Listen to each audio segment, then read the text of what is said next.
As the world evolves, so do the spaces we call home. Visionary architecture redefines how we live together, shaping both our daily lives and our shared future. But at what cost? And is it always for the best? Welcome to The Scene, Living and Lifestyle in Southeast Asia. Today's episode is about visionary architecture. Are we building communities for people or monuments that push them aside? I'll take you to a Disneyland-like attraction in Vietnam that's supposed to boost tourism.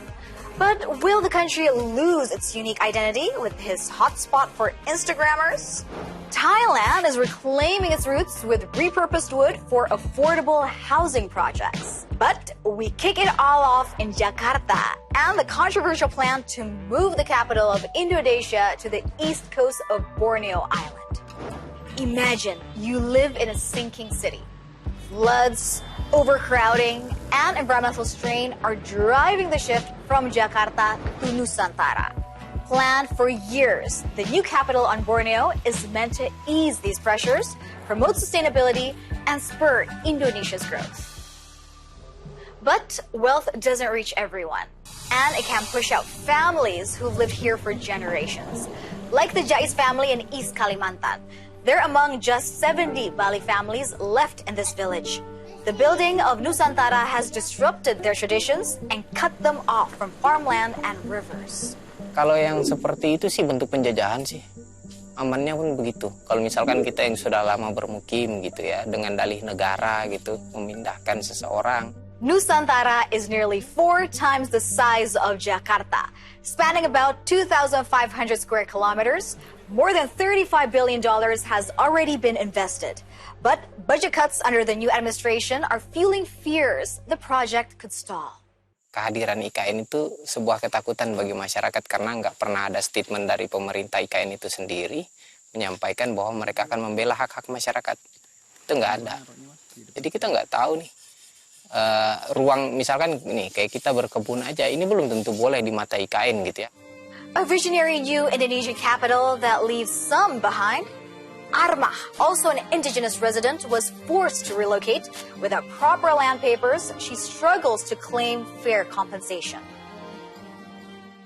Jadi itu tidak ada kita dipanggil untuk pembayaran. Sekalinya datang di situ ya alat gitu. Langsung gusur kita punya lahan. Jadi the design of Nusantara was awarded to Urban Plus, a firm known for its visionary approach. Despite rising costs and government delays, the architects say they remain committed to their vision for the new capital. Most of the capital city require that kind of assertion of power that can be seen, that can be displayed. Just like when you go to Monas, you see certain civic space. If you go to capital Washington, D.C., you see the obelisk. So all this symbol of the presence of the government has to be there. That raises the question, are we building communities for people or monuments that push them aside? Critics also warn of damage to the environment. Thousands of hectares of forests have been cleared, wiping out habitats. The project also threatens Balikpapan Bay, home to endangered monkeys. The bay will be like a transportation gate to the capital area, right? It's the water gate to the capital area. And at the same time, it is where all of those protected species are there. Supporters say sacrifices are necessary for progress. But at what cost? Pertanyaannya kan sederhana. Di IKN itu diisi manusia atau monyet? Kalau dia diisi manusia, kami ini juga manusia. Ngapain kami disingkirkan? Kan gitu. Kalau misalkan nanti, Anda tingkat setara pendidikannya kurang gitu ya. Ya ngapain kamu bawa orang pintar untuk mengusir orang-orang yang nggak bisa belajar gitu ya. Orang-orang yang nggak pintar. Itu kan mengintimidasi namanya. Visionary concepts like Nusantara carry a double edge. They promise progress, yet fuel displacement and destruction. The future will be defined by whose voices are heard and whose are silenced. In Thailand, the story takes a different turn with a housing project that rethinks community, sustainability, and the meaning of home. This is a prefabricated house on wheels, on its way to its new owner. Looks quite cozy. Across Thailand, designers and architects are turning to discarded materials to make something new, not out of luxury, but out of necessity. I started to come up with the idea of these prefabrication small houses when we were hit by tsunami, like more than 20 years ago. And I think at that time, I went to the southern part of Thailand, which actually hit hardly by tsunami. And a lot of people doesn't have home. And I think there should be something that an architect can do, like designing a house that you can carry in a truck and put it up quickly for them to live on. In rural Thailand, especially Sisaket province, scarce materials and rising costs have led to the reuse of timber from old farmhouses and barns. What began as a practical choice has become both aesthetic and ecological. Meet Sirani Lengnam, the 27-year-old from Sisaket manages Fufa Wooden Houses, her family's company. They build prefab homes from reclaimed timber, assemble them on site, and deliver them almost ready to live in. Each takes about 2 to 4 weeks. คนชนบทเขาก็อยู่กับบ้านไม้คุกคีกับบ้านไม้ก็เลยทำให้เกิดความเคยชินนะคะว่าการอยู่บ้านไม้มันชินกว่าการอยู่บ้านปูนอย่างเงี้ยค่ะเราก็จะรู้สึกว่าบางคนอยู่บ้านปูนอาจจะร้อนพอมาอยู่บ้านไม้ก็อาจจะรู้สึกเย็นอย่างเงี้ยค่ะ Sirani and her husband live in one of the houses on the company grounds. She says it offers them enough space for both of them.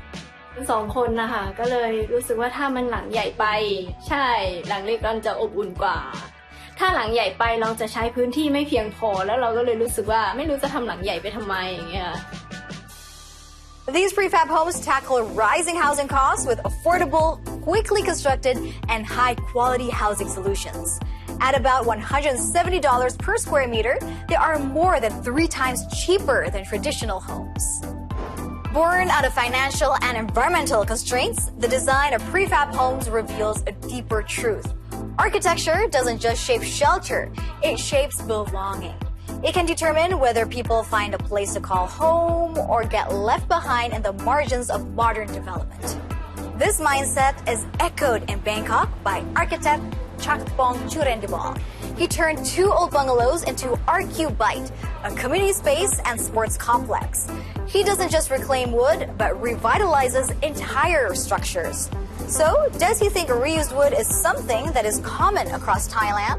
I would say definitely in Thailand, and I'm sure in Southeast Asia, and I would say in a lot of developing countries where it's agricultural based, people aren't wealthy. So every material, if it has a life, should be is utilized in the most long-lasting way. And sometimes it needs to be changed because life conditions change. So this idea of adaptability definitely has been in Thai culture for a long time. But cultural adaptability is only one part of the story. Thailand's architects must also confront the challenges of the future. Everything is a challenge, I would say. I think professionally speaking, in general, I've been living as an architect, I practice this at least almost like 30 years. So you see something happening. If today's projects are any indication for the future, one thing is clear. Many Thai architects are honoring the past while serving the present and keeping homes affordable. But can reinvention and innovation ever go too far? In Vietnam, transformation takes a different shape, built not only for the living, but also Instagramming, an attraction some locals can't afford. High above the Trong Son Mountains lies Bana Hills, a $1.7 billion resort that has become a symbol of Vietnam's new approach to tourism. It marks a clear move away from tradition. Vietnam is building lots of new places to attract tourists, and it's working. They blend local and Western styles with nature, but the question is Vietnam turning into the next Disneyland? Bana Hills, which opened in 2018, is a recreational complex developed by a private Vietnamese real estate company for approximately $1.7 billion. One of the features is the iconic Golden Bridge held aloft by two giant hands. It was especially designed for its so-called Instagrammability. Thoan, my guide at Bana Hills, shares some pros and cons of such rapid development. With the current development and future development, do you think that it is threatening Vietnamese identity in a way? Yeah, I do think. Yeah, so this is the big challenge for the young generation. Lucky for us, that's when before Bana and after Bana, we will see how it developed. But for the young generation, when they grow up from the generation, they only see the development. They see this is maybe the setup, this is standard for life. This we have to live like that way, earn more money. But the photo ops don't end with the Golden Bridge. Welcome to Greece. Around Da Nang, especially on Sontra Peninsula, cafes inspired by Santorini, Greece, feature whitewashed walls, blue accents, and Mediterranean-style architecture. These picturesque spots have become popular with Instagrammers seeking the perfect selfie. A third major attraction here is Monkey Mountain, a large nature reserve overlooking Da Nang. This is the red-shanked Duke-langer, and this is what we came for. Monkey Mountain is a significant contributor to tourism in Da Nang, Vietnam. The lush greenery, stunning views, and rich biodiversity, including endangered red-shanked Duke-langers, make it a paradise for nature lovers. It is also an economic boost for local businesses. But even here, there is a risk to the land and the monkeys' potential loss of habitat. Do you think that this can be a great source of, tourism for Vietnamese as well? Yes, I believe that more and more family, the young parents come out more and more to study on the nature, to know about the wild animal around there. For the red-shanked Duke-langers, can you tell us how endangered are they? The big problem is forest fragmentation and forest destruction. Yeah, because nowadays the government needs more land for more building, for more restaurant, even in this area.